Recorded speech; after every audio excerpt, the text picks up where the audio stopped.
Hey again, it's Heather Legge here, and I'm going to share some thoughts with you today.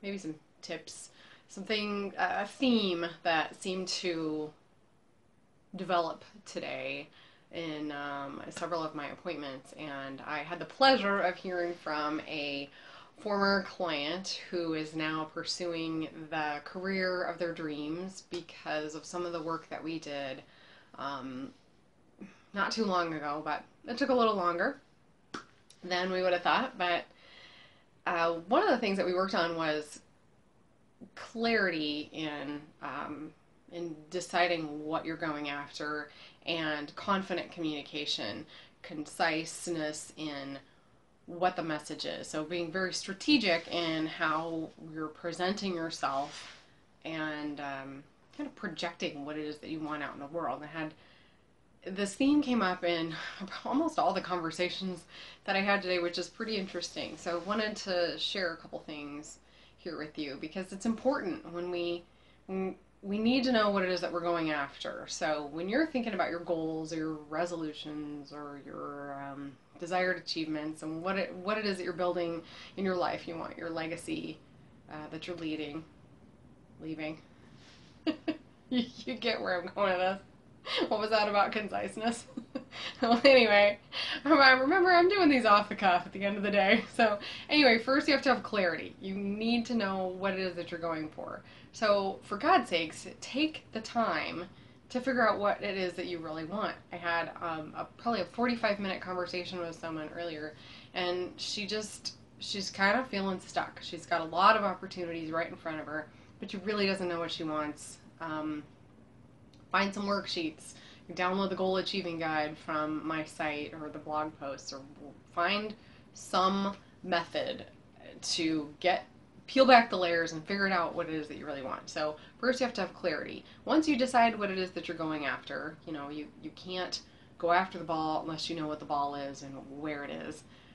Then it's about the power of your thoughts. So you have to believe in yourself, yes, but the power of your thoughts and the power of the words that you then speak and write.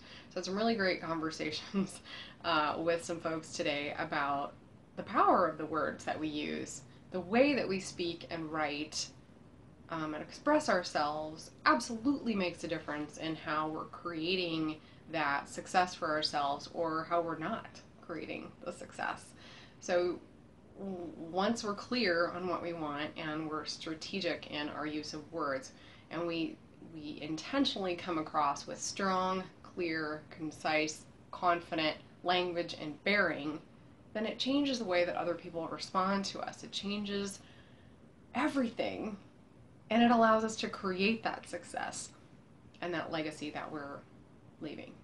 So get clear on what it is that you want. If you don't already have something very specific that you're working on for this 90-day period, start doing the work to figure out what it is that you're going to work on for the next 90-day period, next quarter, or starting next week, whatever. It doesn't matter. Don't get hung up on those details, but know what it is that you want to create.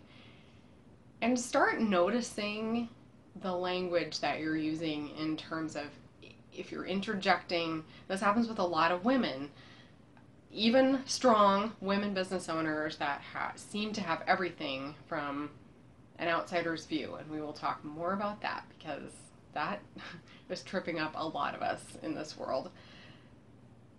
Not necessarily using the language that would be to their best benefit. So interjecting words like just or might, or hey, I just wanted to, as we're sending an email, hey, I just wanted to check in with you.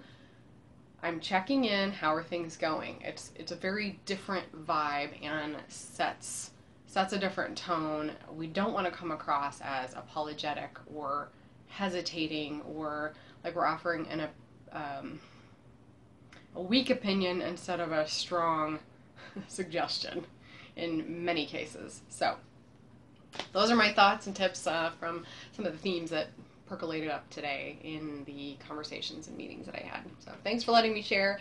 I hope that you are having a kick-ass week and that you're creating that legacy for yourself, that intentional, powerful, positive legacy. At least you're starting with goals that are meaningful to you. remember, what other people think of me is none of my business. What other people think of you is none of your business. So quit worrying about what other people think and get after what you want.